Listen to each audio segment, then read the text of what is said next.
जय हिंद दोस्तों, बात करेंगे हम उत्तर प्रदेश पुलिस में मेडिकल क्लेम के बारे में।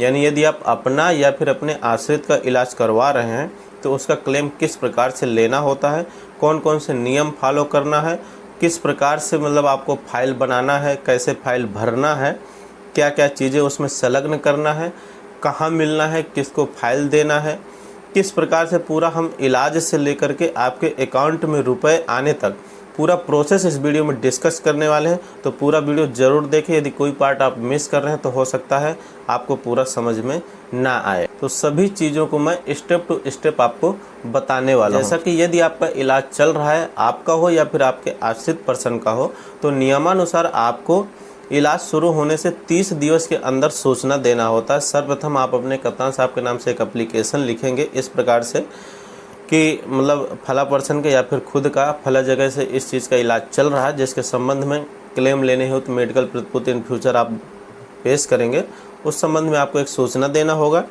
और जब आपका इलाज ख़त्म हो जाता है उससे 90 दिवस के अंदर आपको मेडिकल क्लेम फाइल देना होता है। और जो आपका इलाज का ड्यूरेशन है उसका एक बार में 6 माह होना चाहिए, यानी 30 दिन के अंदर आपको सूचना देना होता है। और इलाज ख़त्म होने के बाद जो अंतिम वाउचर होता है उससे 90 दिवस के भीतर आपको मेडिकल क्लेम फाइल पेश करना है और एक बार में आप 6 माह का इलाज की प्रतिपूर्ति ले सकते हैं। और यदि आपका एक हॉस्पिटल में इलाज चल रहा है और वहां से मान लीजिए पेशेंट रिफ़र हो रहा है या फिर आप सुविधानुसार दूसरे हॉस्पिटल में इलाज करवा रहे हैं, ऐसी स्थिति में आपको दोनों की अलग अलग मेडिकल फाइल भरना होता है, एक फाइल में बिल्कुल नहीं भरना है। और जो मेडिकल फाइल है वो इस प्रकार से कुछ 8 पन्नों की होती है। इसमें 2-3 पन्ने मैंने अलग से ऐड किया है। अभी आपको सारा कुछ एक एक पन्ना भरना भी सिखाऊंगा और लगाना भी सिखाऊंगा कि कौन कौन से लगाना है। तो इसमें 2 फाइल होती है, एक एडमिटेड होती है, एक नॉन एडमिटेड होती है। यदि पेशेंट का एडमिट होकर के इलाज चल रहा है तो फिर एडमिटेड यानी सर्टिफिकेट बी फॉर्म लगेगा। और यदि बिना एडमिट यानी डॉक्टर को आप दिखा रहे हैं और दवा ले रहे हैं, इस प्रकार से आपका इलाज चल रहा है, तब आपका नॉन एडमिटेड का सर्टिफिकेट ए वाला फॉर्म लगेगा। केवल यही 2 पन्ने बदलेंगे, बाकी सारा कुछ वैसे ही रहेगा। और एक पन्ना जो ये फ़ोटो वाला है, इसमें एक पीला हेल्थ कार्ड बनता है। यदि आपका पीला हेल्थ कार्ड जिसमें आपका फ़ोटो प्लस फैमिली का फ़ोटो गस्टेड ऑफिसर से वेरीफाइड होता है, यदि आपका ये कार्ड बना हुआ है तब आपको ये वाला पन्ना इग्नोर करना है, अन्यथा इसको भी लगाना है। और लास्ट में ये पन्ना जो समरी वाला है, इसमें जो सर्टिफिकेट वाला पन्ना होता है उसी में सभी वाउचर्स का डिटेल भरना होता है। परंतु जब लंबा इलाज होता है तो वो सभी वाउचर्स इसमें नहीं आ पाते हैं, इसलिए अलग से इसमें आप जो है सारा कुछ रिकॉर्ड भर दें और सर्टिफिकेट वाले पन्ने में टोटल समरी अटैच करके यानी लिख करके और टोटल जितना भी अमाउंट बन रहा हो आप वहाँ पर दिखा दीजिए। दोस्तों, जो मेडिकल क्लेम का प्रोसेस है वो 2 प्रकार से होता है। यानी मेडिकल क्लेम के लिए आप एक तो ऑनलाइन आवेदन कर सकते हो और एक ऑफलाइन आवेदन कर सकते हैं। मेरे अनुसार ऑफलाइन ज़्यादा बेहतर होता है। ऑनलाइन में जब आप अप्लाई करते हैं फॉर्म, उस समय आपको सारे जो वाउचर हैं वो वेरीफाइड डॉक्टर से वेरीफाइड ही अपलोड करना होता है। तो एक बार आप सारे बिल जो है वेरीफाइड करवा करके अपलोड करेंगे, इसके बाद जब अप्लाई हो जाता है फॉर्म तो उसको आप प्रिंट ले करके पुनः डॉक्टर से वेरीफाइड कराना पड़ता है। इसके बाद उसकी हार्ड कॉपी अपने चिकित्सा बाबू को देना होता है। इससे बेहतर ये है कि आप ऑफलाइन ही मेडिकल फाइल खरीद करके भर करके और उसको दे दें। दोस्तों, अब जान लेते हैं मेडिकल फाइल कैसे भरना है। तो इसमें दोस्तों जो आपका पहला पन्ना है, इसमें आपको ऊपर ऐसे टाइटल पूरा भर देना है अपने ज़िले के हिसाब से। इसके बाद अपना यहाँ पर नाम लिखना है और जिसका भी इलाज, यदि आपका स्वयं का इलाज है तो स्वयं लिख देना है। यदि आश्रित पर्सन का तो उसका नाम और कोष्टक में जो आपका रिलेशन है उनसे, मान लीजिए माता जी हैं तो माता जी का नाम लिखिए और कोष्टक में आपको माता जी लिख देना है। इसके बाद क्या बीमारी है उसका नाम भरना है और नीचे जो है कब से कब तक इलाज चला हुआ है ये चीज़ आपको दर्शा देनी है। और नीचे यहाँ पर जो आपका इलाज पूरा हुआ है, कितना अमाउंट बन रहा है वो चीज़ भर देना है। और नीचे अपना पूरा डिटेल भर देना है, अकाउंट नंबर डाल देना है। और यहाँ पर जब आप फार्म दे रहे हैं उस तारीख को डालना है। और नीचे ये पन्ना आपका जहाँ भी आपकी नियुक्त है आपके प्रभारी साहब से ये रिकमेंड होगा। तो पहला पन्ना आपको इस प्रकार से कंप्लीट कर लेना है। इसके बाद अगला पन्ना इस प्रकार से होगा जो कि सर्टिफिकेट है, यानी आपका एडमिटेड पर्सन है तो सर्टिफिकेट बी होगा और नॉन एडमिटेड है तो लास्ट में अभी आपको दिखा दूंगा उसको भी भरना, नॉन एडमिटेड वाला लगेगा। इसमें आपको कुछ नहीं करना, ऊपर डॉक्टर का नाम लिखना है यहाँ पर हॉस्पिटल का नाम लिख देना है। लास्ट में जो ये पन्ना लगा हुआ है टोटल समरी वाला, यदि आप इसको संलग्न कर रहे हैं तो फिर यहाँ पर सिर्फ आप केवल टोटल समरी अटैच लिख करके और जितना बिल बन रहा है वो चीज़ आप जो है दिखा दीजिए। और यहाँ पर वैसे कब तक पेशेंट आपका एडमिट रहा है वो चीज़ दिखाना है। यहाँ पर जो है किस चीज़ का इलाज चला हुआ वो दिखा देना है और नीचे कुछ नहीं, केवल ये पन्ना डॉक्टर से आपका वेरीफाइड होगा। इसके बाद अगला पन्ना इसी पार्ट बी जो है सर्टिफिकेट का ही होता है। पार्ट बी, यहाँ पर कुछ नहीं करना, दोनों जगह डॉक्टर से वेरीफाइड होगा, ऊपर भी होता है और नीचे भी होता है। यदि हॉस्पिटल में आपका इलाज चल रहा है वहाँ पे कई डॉक्टर, तो ऊपर वाला डॉक्टर से वेरीफाइड होगा और नीचे यहाँ पर हॉस्पिटल से वेरीफाइड होगा। दोनों जगह डॉक्टर ही कर दें तो कोई दिक्कत नहीं, तब भी आपका काम करेगा। इसके बाद तीसरा प्रारूप आपको कुछ इस प्रकार से होगा। इसको आपको ध्यान से सारी डिटेल सबमिट करना है, अपना नाम लिखना है, जो भी डिटेल यहाँ पे मांग रहा है, कहाँ पे आपकी नियुक्ति है, कितना आपका बेसिक पे है, पूरा जो है आपका किसका इलाज चला हुआ है, पूरा डिटेल भरने के बाद यहाँ पर जितना भी दवा हो रहा है, परीक्षण यानी जो जांचें आपकी हुई है उसका रुपया कितना बढ़ना है, आपका परामर्श शुल्क यानी जो डॉक्टर का चार्जेस है वो कितना लगा हुआ है, वो चीज़ यहाँ पर दिखाना, टोटल ऐड करके यहाँ पर भर देना है। यही चीज़ आपको नीचे यहाँ पर भर देना है। यहाँ पर आपको हॉस्पिटल का नाम लिख देना है, यहाँ पर अपना डिटेल भरना है, यहाँ पर तारीख सभी पन्नों पे एक ही रखना है। ये पन्ना किसी से वेरीफाइड नहीं कराना है, ऐसे ही भरा हुआ रहेगा। इसके बाद अगला पन्ना कुछ इस तरह से है, आपका रहेगा आकस्मिक स्थिति अनिवार्यता प्रमाण पत्र। इसमें आपको अपना पूरा डिटेल भर देना है, नाम, पिताजी का नाम, निवासी, क्या इलाज चला हुआ, ये चीज़ दर्शा देना। और ये पन्ना भी आपका डॉक्टर से वेरीफाइड होगा, यानी साइन और मोहर लगेगा। इसके बाद अगला पन्ना, इसमें दोस्तों आपको पूरा डिटेल अपना पूरा लाभार्थी का नाम, पिताजी का नाम, इलाज किसका चला है वो चीज़ भरना है, हॉस्पिटल का नाम, कब तक की अवधि का इलाज चला हुआ ये चीज़ आपको भरना है, 9 नंबर में कुल कितना धनराशि जो आपने जोड़ा हुआ है वो चीज़ भरना है। और ये भी पन्ना किसी से वेरीफाइड नहीं होगा, केवल डिटेल आपको भरनी है। इसके बाद दोस्तों इस पन्ने में यदि आपका पीला हेल्थ कार्ड बना हुआ है, यानी जो फोटो वाला हेल्थ कार्ड होता है वो आपको बना हुआ, तो ये पन्ना आपको इग्नोर करना है, अन्यथा की स्थिति में इसको भी आपको भर देना हो। पीला हेल्थ कार्ड लगाने की ज़रूरत फिर नहीं पड़ेगी। यहाँ पर आपका यदि आपका खुद का इलाज है तो केवल अपना फ़ोटो लगा दीजिए, और यदि आपके आश्रित पर्सन का इलाज है तो आपका फ़ोटो भी लगेगा, साथ में उनका भी फ़ोटो बगल में चस्पा कर देना है। नीचे आपका अपना पूरा डिटेल भरना है।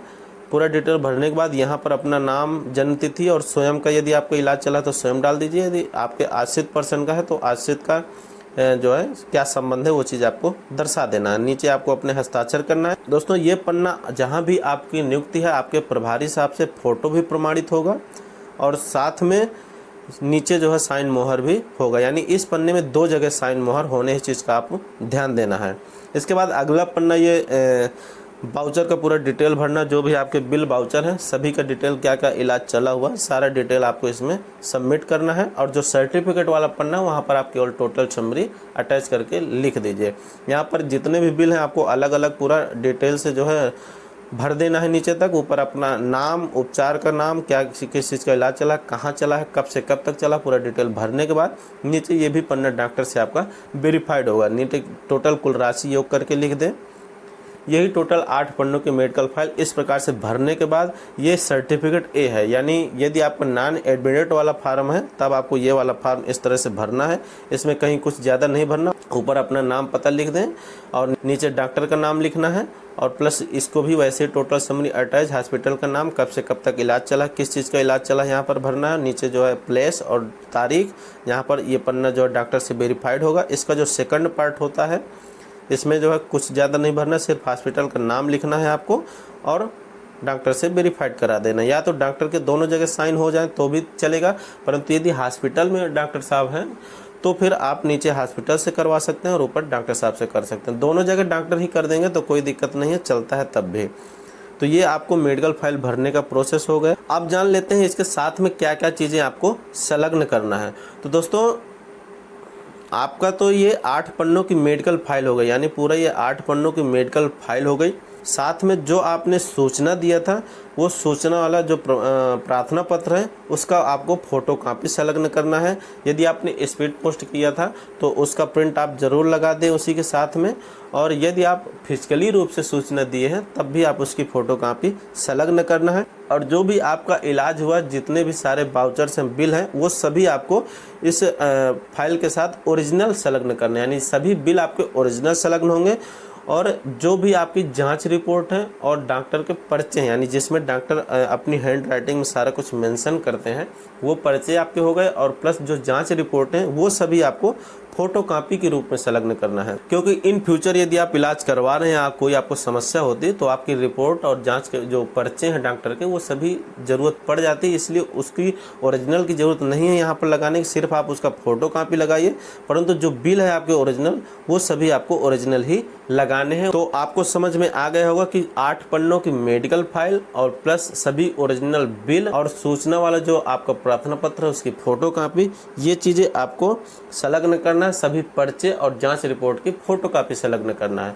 इसको जो है डॉक्टर से इसके बाद जो है वेरीफाइड कराना है। तो ये सारे पन्ने मैंने आपको बता दिया। इसमें पहला पन्ना डॉक्टर से वेरीफाइड नहीं होगा, दूसरे पन्ने में डॉक्टर के साइन होंगे, दूसरे पन्ने का ही जो सर्टिफिकेट वाला है ये यहाँ पर जो है दोनों जगह साइन होंगे, और तीसरे पन्ने में किसी के साइन नहीं होंगे, चौथे पन्ने में डॉक्टर के साइन कराने हैं, पांचवा पन्ना खाली रहेगा, छठवें पन्ने में डॉक्टर से नहीं बल्कि अपने प्रभारी साहब से फ़ोटो और नीचे भी जो है साइन मोहर होंगे, ऊपर फ़ोटो भी प्रमाणित होगा। और समरी वाला जो है ये इसको भी डॉक्टर से वेरीफाइड कराना है। ये चीज़ें डॉक्टर से इसको कराने के बाद और जो आपके सभी ओरिजिनल बिल हैं सभी में डॉक्टर के साइन मोहर होना चाहिए, उसको भी वेरीफाइड करवाना है। ये चीज़ें हॉस्पिटल से आपको करवाना है। और जो आप पर्चे और जांच रिपोर्ट उनकी फ़ोटो कॉपी लगाना, उसको किसी से वेरीफाइड कराने की ज़रूरत नहीं हो, सिर्फ देखने के लिए संलग्न की जाती है। और यदि आपने आश्रित पर्सन का इलाज करवाया है तो उस स्थिति में आपको एक एफिडेविट भी लगाना पड़ेगा। कुछ इस तरह से भरना है, अपना पूरा डिटेल भरना है, उसमें आश्रित पर्सन का नाम पूरा डिटेल भरना है, क्या संबंध है पूरा दिखाना है, कितना इलाज हुआ, किस प्रकार का इलाज, कहाँ से कितने रुपए खर्चे हुए, सारा डिटेल मेंशन करवाना है। और उसमें ये भी लिखवाना है कि ये मुझ पर पूर्णतः आश्रित है और किसी भी सरकारी नौकरी पर कार्यरत नहीं है, मतलब पूर्णतः मुझ पर आश्रित है। सारा डिटेल भरने के बाद आपको इस प्रकार से एक एफिडेविट भी लगाना होता है आश्रित पर्सन पर, खुद करके इलाज पे नहीं। खुद वाले में जितना मैंने डिटेल बताया सिर्फ आपको वो चीज़ लगानी है। तो दोस्तों मैंने मेडिकल फाइल भरना पूरा आपको समझा दिया। इसके बाद जब आपकी फाइल पूर्णतः ये कंप्लीट हो जाती है तो सभी को आपस में अच्छी तरह संलग्न करके और अपने प्रभारी साहब से जहाँ जहाँ मैंने बताया है उनके साइन मोहर करवाने के बाद रिकमेंड करवा करके आपको अपने संबंधित चिकित्सा बाबू को फाइल को दे देना है। जब उनके पास ये फाइल चली जाती है, उनके द्वारा फाइल को सही कर लिया जाता है, तब ये फाइल मतलब बाई डाक जो है सीएमओ ऑफिस भेज दी जाती है। जहाँ भी आपकी नियुक्ति है, जहाँ भी आपने फाइल दिया है उसी ज़िले के सीएमओ ऑफिस आपकी फाइल पहुँचा दी जाती है। और सीएमओ ऑफिस के माध्यम से वहाँ पर आपकी फाइल का वेरिफिकेशन होता है। जो भी आपने इलाज की प्रतिपूर्ति दिया है उसका जो सरकारी रेट है नियमानुसार उसको पूरा बनाया जाता है। वहाँ पर आप फिजिकली रूप से जा करके भी मिल सकते हैं। और जब आप खुद जाएंगे और काम कराएंगे तो थोड़ा आपका काम जल्दी होगा। इस प्रकार से वहाँ से जब आपकी फाइल वेरीफाइड कर दी जाती, जो भी आपने क्लेम भरा हुआ है उसका जो नियमानुसार उचित पैसा बनेगा पूरा बनाने के बाद सीएमओ साहब द्वारा फाइल आपकी वेरीफाइड करके पुनः आपके वहीं पुलिस ऑफिस में भेज दी जाती है। और जब फाइल आपकी सीएमओ ऑफिस से वेरीफाइड होने के बाद जो है पुलिस ऑफिस पुनः वापस आती है, तब आपके नाम से एक आदेश छपता है जो कप्तान साहब के जिसमें साइन होते हैं। उस आदेश की प्रति एक आपको मिलेगी, एक आंकिक में जाती है और एक ट्रेजरी में जाती है और एक आपके फाइल में रख करके उसको रख दिया जाता है। एक तरह से आपको एक सूचना दे दी जाती है कि आपका आदेश बन गया है, इतना रुपया जो भी आपने मेडिकल क्लेम दिया था उसका इतना रुपया बनाया गया है और ये रुपया आपको भुगतान कर दिया जाएगा। यदि उस समय आपके ज़िले में ग्रांट होगी तो आपका पैसा बहुत जल्द भुगतान हो जाता है, और यदि ग्रांट नहीं होती तो जैसे ही ग्रांट आती है उस अनुसार आपको रुपया भुगतान कर दिया जाता है। अब दोस्तों जान लेते हैं कि आश्रित पर्सन में कौन कौन आते हैं। तो पति पत्नी दोनों एक दूसरे पर आश्रित होते हैं। इसके अलावा आपके बच्चे हो गए, माता पिता हो गए, अविवाहित बहन हो गई और 18 वर्ष से कम उम्र के भाई हो गए, परंतु इनमें से कोई भी पर्सन गवर्नमेंटेड नहीं होना चाहिए। इसी चीज़ का आश्रित का एफिडेविट देना होता है। यदि वह गवर्नमेंटेड पर्सन है तो उसका स्वयं का अलग से भरा जाएगा। यानी जैसे मान लीजिए आप हैं और आपकी पत्नी भी गवर्नमेंटेड है, तब वो अपनी तरफ से जो है चिकित्सा प्रतिपूर्ति क्लेम दावा पेश करेंगे, बल्कि आपकी तरफ से नहीं किया जाएगा। तो दोस्तों, इस वीडियो में मैंने पूरा मेडिकल क्लेम प्रोसीजर के बारे में बताने की कोशिश की है। फिर भी यदि आपको कहीं भी किसी प्रकार की समस्या आती है अपना मेडिकल फाइल भरने में या कोई डाउट है, तो आप मुझे कमेंट सेक्शन में लिख सकते हैं, मैं आपकी ज़रूर हेल्प करूंगा। और जो ये मेडिकल क्लेम की फाइल है, इसको आप जो मेरे टेलीग्राम ग्रुप में जा करके डाउनलोड कर। Thanks for watching.